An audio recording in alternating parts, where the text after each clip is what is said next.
Welcome dear students, welcome to the biology online tutorials. Dear class 12th, as we are on the verge of completing this chapter, so today I am going to discuss with the second last topic of this chapter and that is chromosomal theory of inheritance. ठीक है, अभी हम लोग इसको last में इसलिए ले रहे हैं बिकॉज अभी तक आपको जीन्स क्रोमोसोम्स है ना, इसके बारे में आपको कुछ चीजें क्लियर हुई. ठीक है, तो let me make it more clear and with the help of examples you will understand more and more.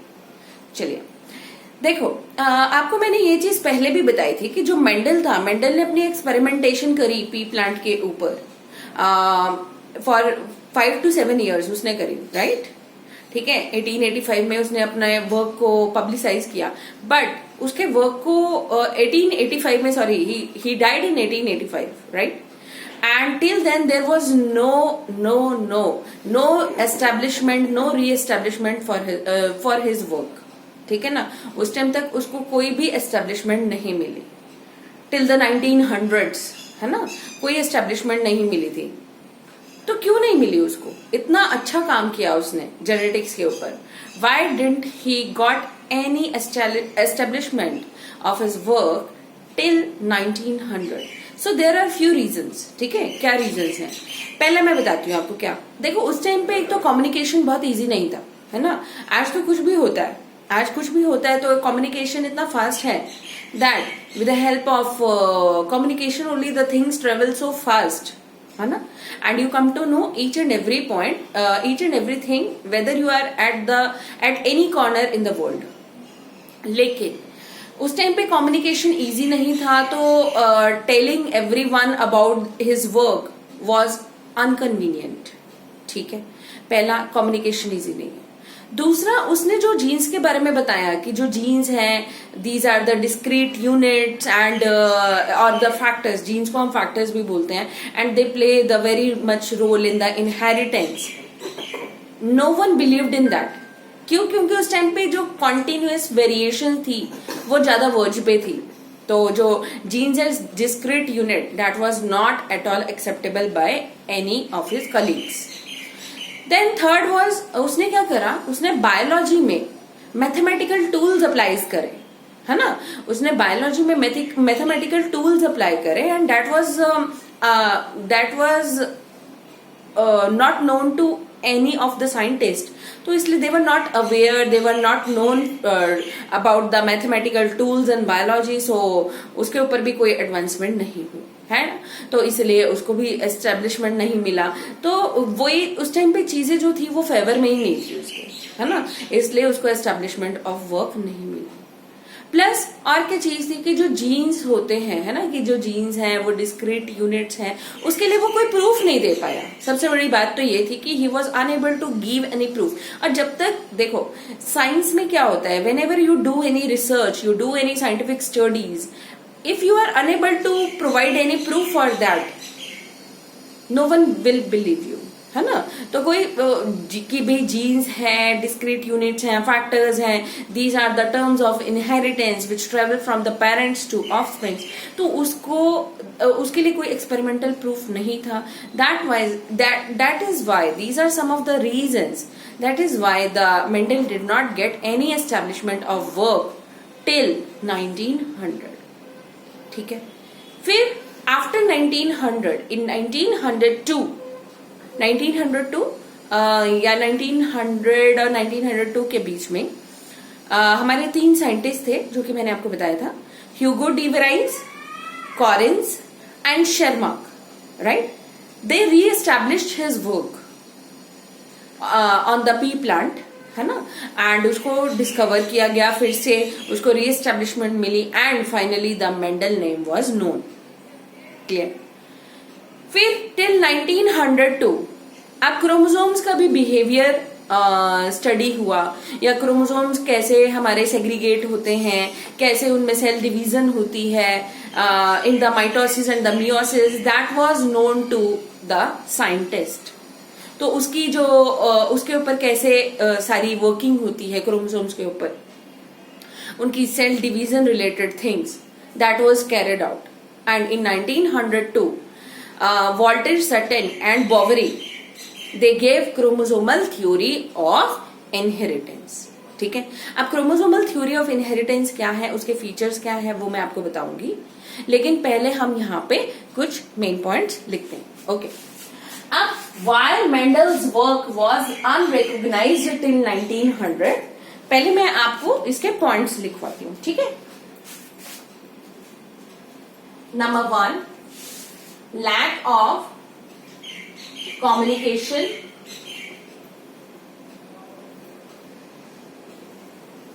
Mode, second mathematical tools,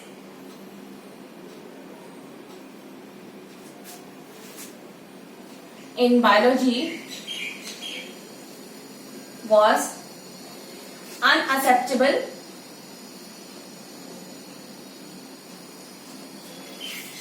to others, no scientific evidences का मतलब होता है proofs, no scientific evidences for genes as discrete units। ठीक है, genes or factors as discrete units was not at all known to other scientists due to variations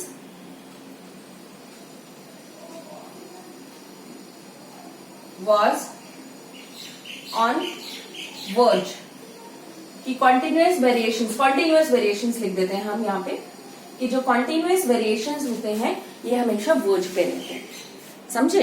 ठीक है, तो these are some of the reasons why Mendel was unable to recognize his work। ठीक है, फिर उसके बाद ये points बेटा नोट डाउन करेंगे, उसके बाद आप लिखेंगे कि in 1900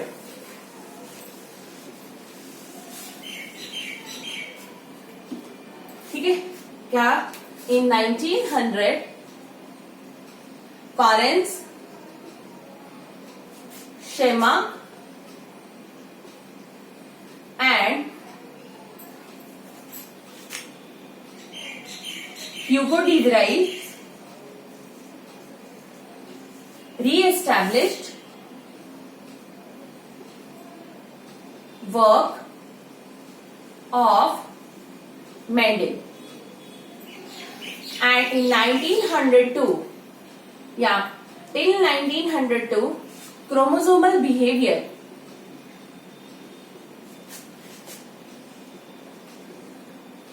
of cell division was identified। ठीक है, फिर therefore in 1902 Sutton and Boveri gave chromosomal theory of inheritance। तो who gave the theory of inheritance? Sutton and Boveri। ठीक है बेटा, इतना आपको क्लियर होना चाहिए। यस डियर स्टूडेंट्स, तो अब मैं आपके साथ डिस्कस करूंगी about the main points of the chromosomal theory of inheritance, और वो क्या कहते हैं देखते हैं। पहला पॉइंट क्या कहता है क्रोमोसोमल थ्योरी का, hereditary factors are carried in pairs. जो हेरिडिटरी फैक्टर्स होते हैं वो हमेशा किस में प्रेजेंट होते हैं? पेयर्स में। ठीक है ना, किस में प्रेजेंट होंगे? पेयर्स में। फैक्टर्स क्या होते हैं? Genes, they are always present in pairs. Pairs में क्यों प्रेजेंट होते हैं? क्योंकि one is from the father and other is from the mother. Second, like Mendelian alleles chromosomes are also found in pairs. तो मतलब जीन्स भी pairs में होते हैं और क्रोमोसोम्स भी पेयर्स में होते हैं, और क्रोमोसोम्स के ऊपर साइट्स होती हैं, होमोलोगस साइट्स, जहां पे लोकेटेड होते हैं हमारे जीन्स। ठीक है, ये तो आपको पता ही है। Then sperms and eggs have haploid set of chromosomes and they fuse to form diploid set. आपको पता ही है कि जो स्पर्म्स एंड ओवम होते हैं या स्पर्म्स एंड एग होते हैं, what are they are gametes and the gametes have haploid set of chromosomes, that is 23 and 23, and when they will fuse to form zygote, how much will be they will be 46 chromosomes, है ना। तो sperms and eggs have haploid set of chromosomes and they fuse to form diploid set. Next, the two alleles are located on the homologous sites on homologous chromosomes. जो दो alleles होते हैं वो कहाँ पे located होते हैं बेटा? homologous sites. homologous sites कौन सी होंगी? homologous sites are those sites which are on the similar position, ठीक है ना, similar position on the similar chromosomes. मतलब हमारे पास क्रोमोसोम है, एक पेयर ऑफ क्रोमोसोम्स है, और एक पेयर ऑफ क्रोमोसोम्स के ऊपर भी सेम लोकेशंस हैं, एंड सेम लोकेशंस को हम क्या बोलते हैं? Homologous sites. होमोलोगस का मतलब ही सिमिलर होता है, ठीक है। एंड एलील्स आपको पता ही है, alternate forms of the genes. The homologous chromosomes synapse. बेटा साइनैप्स का मीनिंग क्या होता है? आप लिख सकते हैं, साइनैप्स का मतलब होता है पेयरिंग करना। तो जो होमोलोगस क्रोमोसोम्स होते हैं वो हमेशा पेयरिंग करते हैं during meiosis and they get separated to pass into different cells, ठीक है। और वो पेयरिंग करते हैं और फिर वो सेपरेट हो जाते हैं, तो वो डिफरेंट सेल्स में पास हो जाते हैं, and this becomes the basis for segregation and independent assortment. जैसे हमने करा था ना आपका law of segregation and law of independent assortment. तो जो क्रोमोसोम्स होते हैं, क्रोमोसोम्स भी हमारे पहले पेयर करते हैं, फिर उसके बाद सेग्रीगेट करते हैं, है ना, and these chromosomes then they pass into the gametes, and gametes फिर आगे जब फ्यूज कर जाते हैं टू फॉर्म जाइगोट, तो एक फादर एंड एक मदर दोनों के जो जीन्स होते हैं वो कंबाइन कर जाते हैं, ठीक है ना। तो this is the chromosomal theory of inheritance, ठीक है बेटा। यस डियर स्टूडेंट्स, अब हम पढ़ेंगे अबाउट द कंपैरिजन और you can say also the parallelism. Parallelism का मतलब क्या होता है? दोनों में सिमिलर होगा, ठीक है ना, between the genes and the chromosomes. That was given by Sutton and Boveri. तो उनके हिसाब से तो जो जीन्स हैं वो वैसे ही जीन्स और क्रोमोसोम्स का आपस में सिमिलर बिहेवियर रहता है, तो वो हम गो थ्रू करते हैं। जीन्स, ये देखो, ये कंपेरिजन है in genes and chromosomes. I think this is also given in the NCERT. Genes में they also occur in pairs, chromosomes also occur in pairs. Genes में वो क्या कहते हैं? दे सेग्रीगेट। सेग्रीगेट का मतलब क्या होता है? सेपरेट। सेग्रीगेट का मतलब क्या होता है? Separate. At the time of gamete formation, so that only one of each pair is transmitted to gamete. ताकि जो एक ही है, one of each pair, it is transmitted to a gamete. और यहां पे भी क्रोमोसोम्स में भी सेम टू सेम लिखेंगे आप, same as genes. Then third, independent pairs segregate independently of each other। मतलब जो independent pair of genes होते हैं वो separate होते हैं independently of each other। मतलब दूसरों के ऊपर उसका कोई भी इफेक्ट नहीं होता एंड दूसरे भी उसके ऊपर कोई इफेक्ट नहीं डालते। सिमिलरली क्रोमोसोम्स में भी यही होता है कि one pair segregates independently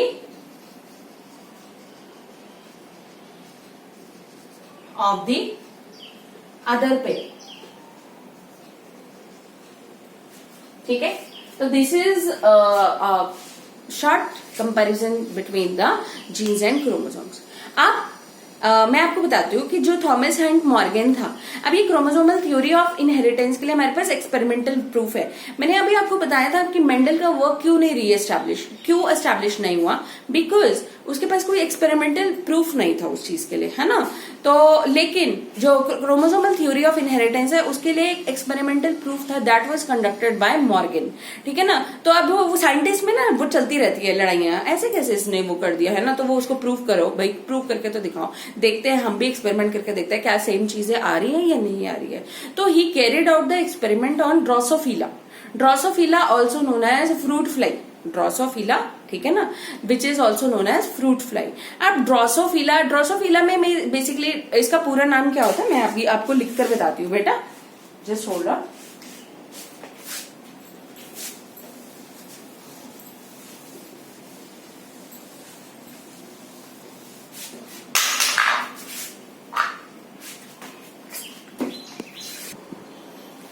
सो डियर स्टूडेंट्स, अब मैं आपको बता रही थी कि जो क्रोमोसोमल थ्योरी ऑफ इनहेरिटेंस है उसका एक्सपेरिमेंटल प्रूफ किसने दिया था? मॉर्गन ने, Thomas Hunt Morgan.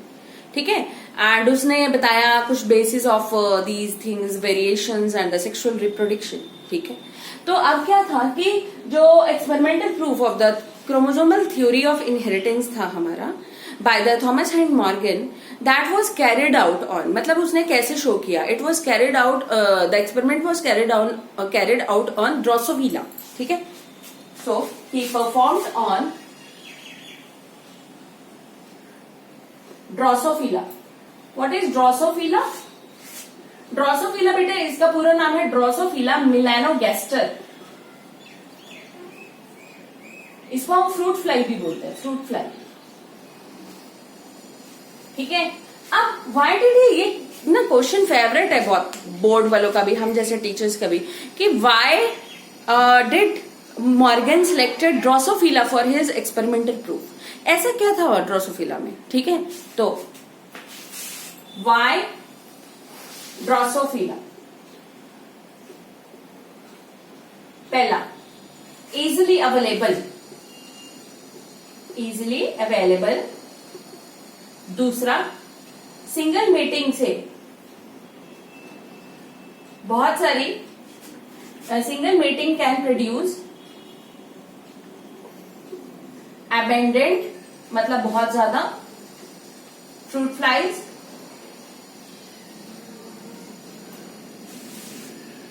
Can be grown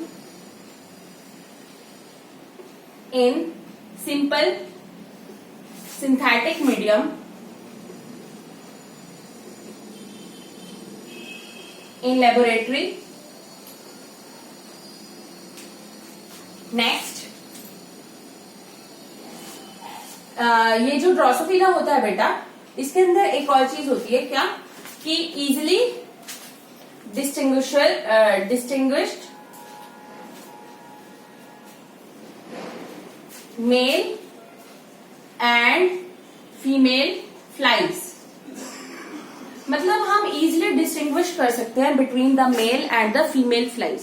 and इनका जो बेटा वो होता है, अपना पीरियड होता है। ठीक है, इनका जो पीरियड होता है that is, it takes only 2 weeks to grow, to produce new generation. ठीक है,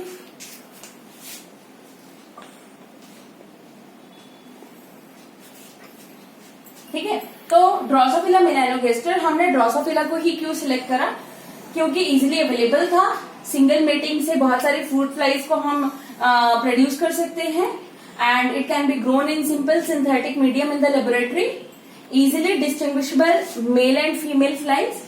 ठीक है, and it takes only 2 weeks। इनका जो पर्टिकुलर पीरियड होता है, ठीक है ना, मतलब अगर हमें प्रोजेनी फ्लाइज को प्रोड्यूस करना है तो it will take only 2 weeks to produce new progeny flies. ठीक है, तो that is why the Morgan selected Drosophila. एक और चीज, जो मेल ड्रोसोफिला होता है वो शॉर्टर होता है, और जो फीमेल ड्रोसोफिला होता है वो लॉन्गर होती है। ठीक है, तो this is about the chromosomal theory of inheritance and the experimental proof for the chromosomal theory by the Morgan.